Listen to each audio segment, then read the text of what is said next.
Elle est superviseuse dans l'église. Voulant prouver ses capacités et gagner l'admiration des autres, elle travaille toujours toute seule sans collaborer avec quiconque. Elle ne commence à réfléchir sur elle-même que lorsque des frères et sœurs lui donnent des conseils et lui apportent leur aide.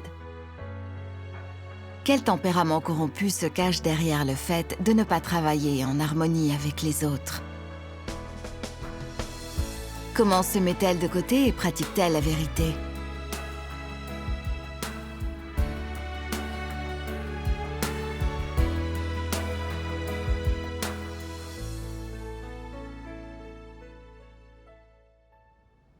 Il y a eu une élection pour choisir le responsable du travail d'évangélisation. À ma grande surprise, quand les résultats ont été annoncés, j'ai vu que les frères et sœurs m'avaient choisi. J'en ai été ravie. Je me suis dit qu'être élue signifiait que j'étais de meilleur calibre et plus compétente que les autres frères et sœurs. Ça m'a aussi rendue un peu nerveuse, car j'ai eu peur de décevoir tous ceux qui avaient confiance en moi. Les gens penseraient alors que je n'étais pas apte à la supervision. Je ne voulais pas décevoir les frères et sœurs. Puisqu'ils m'avaient élue, je voulais leur prouver que j'étais de bon calibre, compétente et capable de stimuler notre travail d'évangélisation. Ensuite, je me suis lancée dans le travail. À ce moment-là, Sœur Wang supervisait mon travail. Mais en fait, je n'en parlais qu'à peine avec elle. Je ne lui disais pas ce que je prévoyais de faire, et je faisais toujours les choses toute seule. Parfois, quand elle voulait discuter des tâches avec moi, elle ne parvenait pas à me joindre.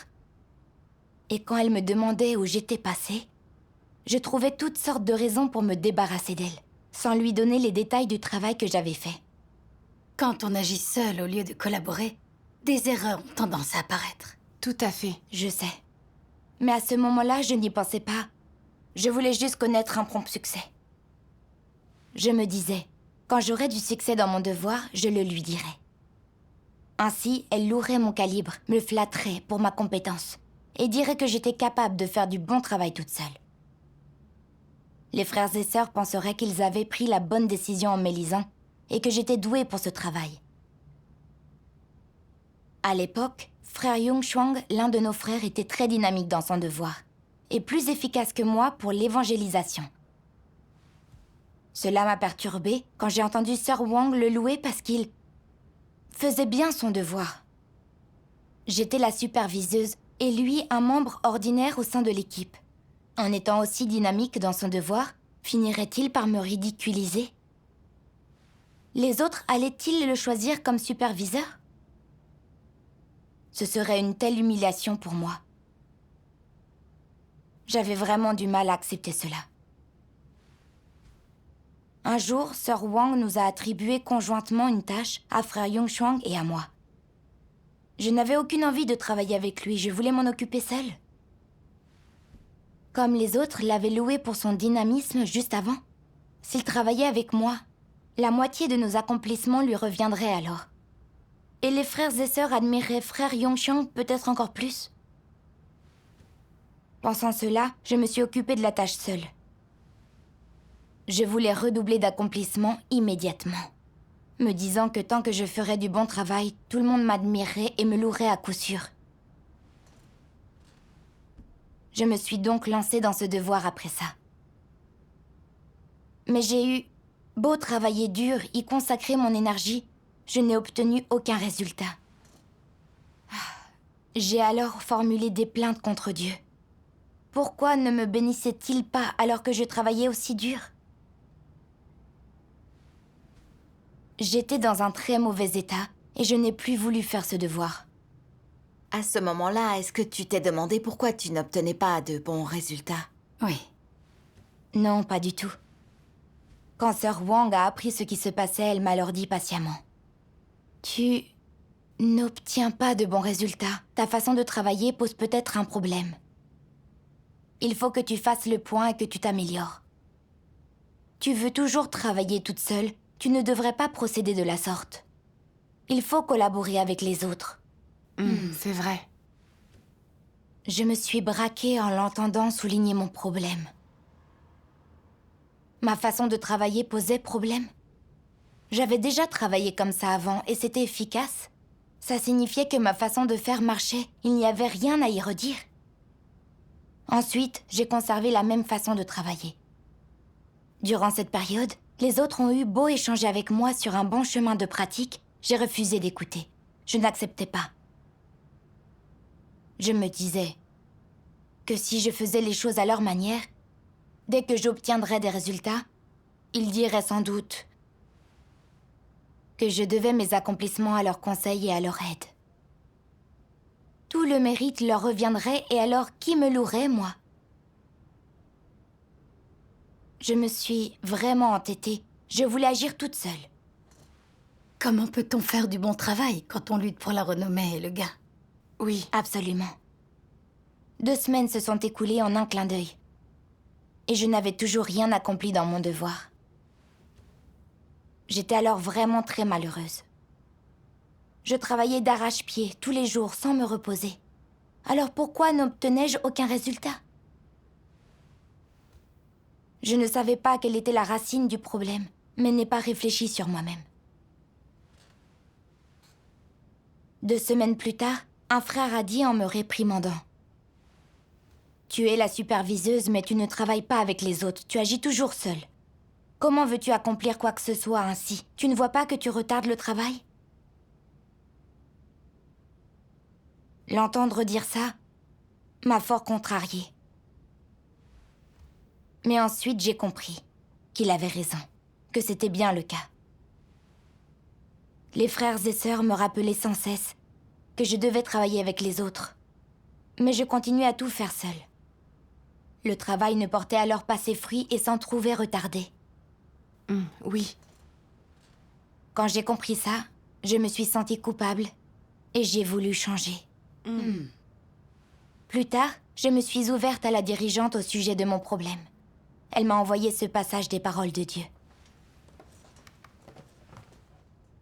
Dans la maison de Dieu, si les gens vivent selon leur philosophie mondaine, et s'ils se fient à leurs propres notions, désirs, motifs égoïstes, à leurs dons et à leur habileté à s'entendre les uns avec les autres, alors ce n'est pas une façon de vivre devant Dieu, et ils sont incapables de réaliser l'unité. Pourquoi donc cela? Quand les gens vivent selon un tempérament satanique, ils ne réalisent pas l'unité. Quelle est la conséquence ultime de cette façon d'agir? Dieu n'œuvre pas sur eux.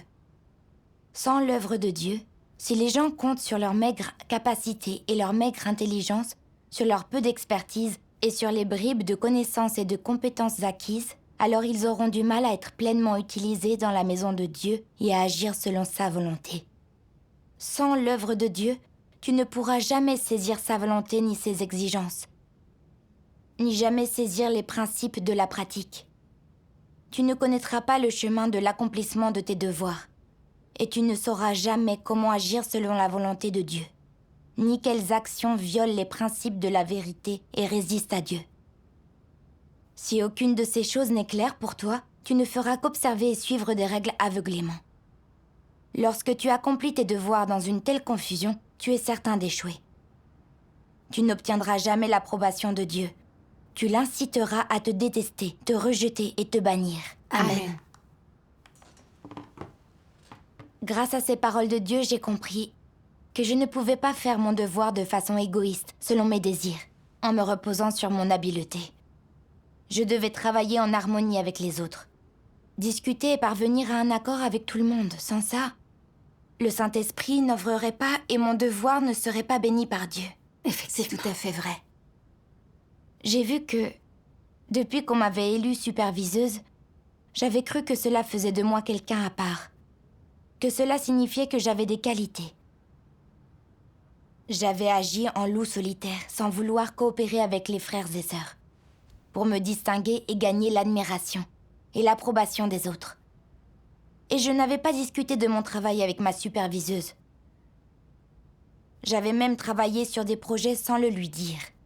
J'avais voulu ne lui en parler qu'après avoir accompli quelque chose, afin qu'elle me félicite pour mon calibre et pour mes capacités, et qu'elle pense que j'étais à la hauteur de mon titre. Mais je n'avais rien accompli car je n'avais pas cherché les principes.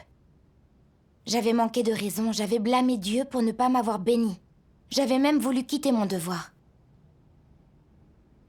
J'avais vraiment été une idiote. J'ai finalement compris qu'agir seule dans un devoir pour satisfaire mes désirs égoïstes, sans chercher les principes, sans coopérer, signifiait que ce devoir ne serait jamais bien fait. Mon comportement était également dégoûtant aux yeux de Dieu. Et il allait m'abandonner si je ne changeais pas à temps. Tout à fait. Comprenant tout ça, j'ai immédiatement dit une prière. Oh Dieu, maintenant je vois que travailler seul, sans collaborer avec les frères et sœurs, est quelque chose qui te déplaît. S'il te plaît, guide-moi et aide-moi à changer de voie à temps, à travailler en harmonie avec les autres. Amen. Amen. Et alors, comment as-tu transformé cet état? Oui. J'ai lu ce passage des paroles de Dieu. Les mots coopération harmonieuse sont faciles à comprendre littéralement. Mais ils sont difficiles à mettre en pratique. Il est dur de vivre le côté pratique de ces mots coopération harmonieuse. Pourquoi n'est-ce pas facile? Car les gens sont corrompus. C'est vrai, l'homme a des tempéraments corrompus d'arrogance, de malveillance, d'intransigeance, et cela entrave sa pratique de la vérité. Lorsque tu coopères avec d'autres personnes, tu révèles toutes sortes de tempéraments corrompus. Tu te dis par exemple, vous voudriez que je coopère avec cette personne, mais est-elle à la hauteur? Les gens ne vont-ils pas me mépriser si je coopère avec quelqu'un qui manque de calibre? Il peut même t'arriver de penser, cette personne est vraiment stupide et ne comprend pas ce que je lui dis. Ou ce que j'ai à dire est réfléchi et judicieux. Si je le lui disais et la laissais le prendre pour elle-même, est-ce que je me démarquerais? Ma proposition est la meilleure. Si je l'exprimais et la laissais faire, qui pourrait savoir que c'était ma contribution? De telles pensées et opinions, de telles paroles diaboliques sont communément entendues et constatées. Si tu as de telles pensées et opinions, es-tu disposé à coopérer avec les autres? Es-tu capable de parvenir à une coopération harmonieuse? Ce n'est pas facile, cela représente un défi. Les mots coopération harmonieuse sont faciles à dire, il suffit d'ouvrir la bouche. Mais il y a de grandes obstructions en toi quand il s'agit de les mettre en pratique. Tes pensées manquent de constance et vagabondent. Lorsque tu es de bonne humeur, il se peut que tu sois capable d'échanger un peu avec les autres. Mais si tu es de mauvaise humeur et entravé par un tempérament corrompu, tu ne pourras absolument pas le mettre en pratique. Il y a des dirigeants qui ne peuvent coopérer avec personne. Ils méprisent toujours les autres, sont toujours difficiles avec eux. Et lorsqu'ils voient les défauts des autres, ils les jugent et vont jusqu'à les attaquer. Ces dirigeants sont des pommes pourries et ils sont remplacés. Ne comprennent-ils pas ce que signifient les mots coopération harmonieuse? Ils les comprennent plutôt bien en fait, mais sont tout simplement incapables de les mettre en pratique. Pourquoi ne peuvent-ils pas les mettre en pratique? Parce qu'ils chérissent trop leur statut et que leur tempérament est trop arrogant. Ils veulent se faire valoir, ils ne lâcheront pas le statut qu'ils ont gagné. De peur qu'ils ne tombent entre les mains d'un autre et de se retrouver sans pouvoir réel. Ils ont peur d'être laissés pour compte et de ne pas être estimés. Peur que leur parole n'ait ni pouvoir ni autorité. Voilà ce qu'ils craignent. Jusqu'où va donc leur arrogance? Ils perdent la raison et prennent des mesures arbitraires. Et qu'est-ce que cela donne?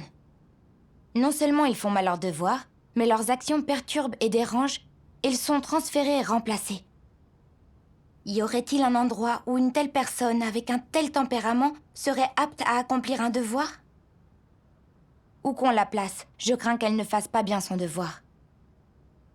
Elle ne peut pas coopérer avec les autres. Cela signifie-t-il qu'elle peut bien faire un devoir par elle-même? Certainement pas, non. Livrée à elle-même, elle sera encore plus capable de commettre des actions arbitraires et irréfléchies. Que tu puisses bien accomplir ton devoir ne dépend pas de tes aptitudes, de l'importance de ton calibre, de ton humanité, de tes capacités, ni non plus de tes compétences.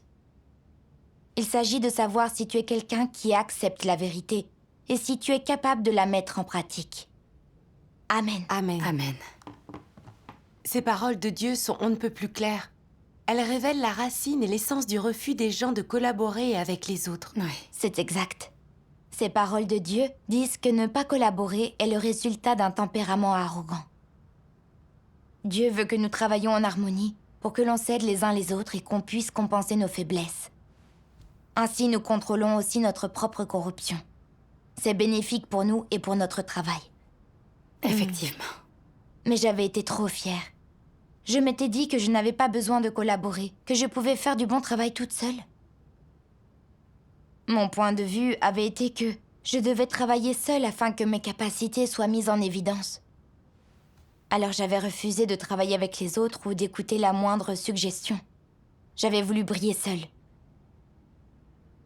J'avais manqué de direction dans mon devoir, mais n'avais pas cherché à résoudre ce problème. Quand Sœur Wang m'avait expliqué pourquoi mon travail ne portait pas ses fruits et comment je devais aborder les choses, j'avais compris qu'elle avait raison, mais je n'avais pas voulu l'écouter. Si j'avais commencé à mieux m'en sortir après notre échange, tout le mérite serait revenu à quelqu'un d'autre et personne ne m'aurait loué. Quand Sœur Wang avait chargé Frère Yongchuang de travailler avec moi, j'avais eu peur qu'il me vole la vedette. Et que les autres l'admirent quand nous accomplirions quelque chose. Et qu'ils se disent que j'étais une mauvaise superviseuse, moins efficace qu'un membre ordinaire. Pour préserver ma renommée et mon statut, je n'avais pas voulu collaborer, j'avais voulu agir seule. J'avais fait étalage de l'accomplissement de mon devoir, mais en fait, j'avais voulu m'afficher. C'était faire preuve d'un tempérament arrogant. Sans les révélations des paroles de Dieu, nous ne verrions pas ces choses. Nous ne saurions pas quel genre de corruption se cache derrière notre incapacité à coopérer. C'est vrai. Quand un tempérament arrogant n'est pas résolu, cela nous empêche de bien faire notre devoir et cela perturbe le travail de l'Église. Absolument. Oui. Puis j'ai lu cet autre passage des paroles de Dieu.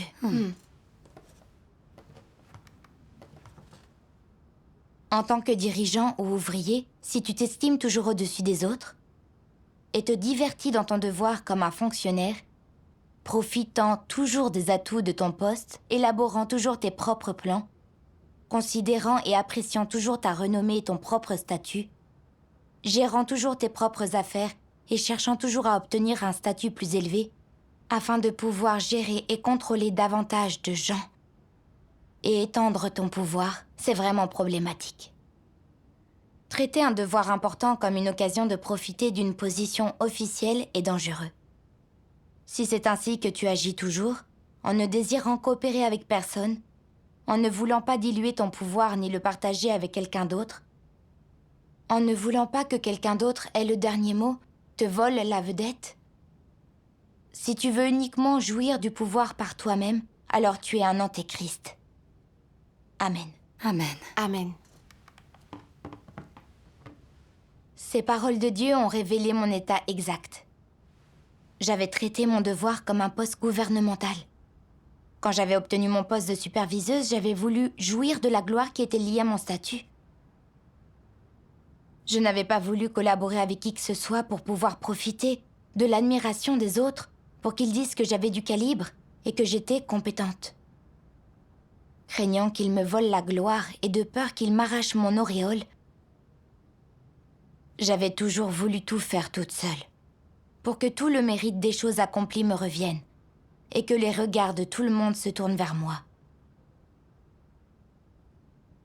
Dans l'espoir de protéger ma renommée, je n'avais pas tenu compte des résultats ni accepté l'aide des autres. J'avais été si arrogante. Je suis une personne corrompue. Il y a donc forcément des tas de problèmes dans mon travail. Et plein d'aspects que je ne suis pas capable d'envisager. Mais j'avais été arrogante, pensais être parfaite. Et à cause de ça, je n'avais pas voulu collaborer avec qui que ce soit. Si ça avait continué, le travail de l'Église s'en serait sans doute trouvé entravé. Et si je ne m'étais pas repentie, je serais devenue un antéchrist. Comprendre ça m'a effrayée. J'ai voulu changer, renoncer à mon désir de statut et bien faire mon devoir. Amen. Amen. Plus tard, j'ai lu ce passage des paroles de Dieu. Quand tu agis, ne le fais pas pour toi-même et ne considère pas tes propres intérêts. Ne considère pas les intérêts de l'homme, ni ta propre fierté, ta réputation ou ton propre statut. Tu dois d'abord penser aux intérêts de la maison de Dieu et en faire ta priorité. Sois attentif à la volonté de Dieu et commence par réfléchir si oui ou non tu as été impur dans l'accomplissement de ton devoir, si tu as été loyal, responsable et fait tout ton possible. Et si oui ou non tu as songé à ton devoir et songé au travail de l'Église. Tu dois prendre ça en considération. Pense-y et essaie de le comprendre, et il sera plus facile pour toi de bien accomplir ton devoir. Si ton calibre est faible, ton expérience limitée, ou que tu n'es pas compétent, ton travail peut comporter erreurs ou lacunes, les résultats peuvent laisser à désirer, mais tu y auras consacré tes efforts. Dans tout ce que tu fais, tu ne satisfais pas tes propres désirs, tes penchants ou tes préférences égoïstes. Au contraire, tu te soucies du travail de l'Église ainsi que des intérêts de la maison de Dieu. Même si tu n'accomplis pas bien ton devoir, ton cœur a été rectifié. Si en plus tu peux chercher la vérité pour résoudre les problèmes, alors ton devoir sera à la hauteur et tu pourras entrer dans la réalité de la vérité. C'est là porter témoignage. Amen. Amen. Ces paroles de Dieu expliquaient clairement qu'un devoir n'était pas personnel et que nous ne devions pas le faire pour satisfaire notre désir de renommée et de statut, mais que nous devions y mettre tout notre cœur, penser aux intérêts de la maison de Dieu et ne pas l'entacher de buts personnels. C'est vrai. Mais je n'avais tenu compte que de ma renommée et de mon poste et travaillé pour mon statut. J'étais donc devenue inefficace et j'avais ainsi retardé le travail d'évangélisation. Je savais que je devais cesser de travailler pour mon image et mon statut et penser aux intérêts de l'Église en toutes choses. Oui. Maintenant, je sais comment faire mon devoir, moi aussi. Il faut avoir le cœur au bon endroit et penser au travail de l'Église face aux problèmes, pour moins risquer d'être freiné par le statut et pour bien travailler. Ah oui. C'est vrai. Ensuite, j'ai veillé à mettre de côté ma réputation et mon statut, à bien collaborer, et à envisager sincèrement comment faire du bon travail et être responsable. Après avoir mis ça en pratique, je me suis sentie plus en paix. Dieu Dieu soit loué. Un jour, je suis allée prêcher l'Évangile avec 2 autres sœurs. Les destinataires potentiels étaient impatients. J'ai pensé que si j'y étais allée seule, les frères et sœurs m'auraient complimenté sur mes capacités à échanger.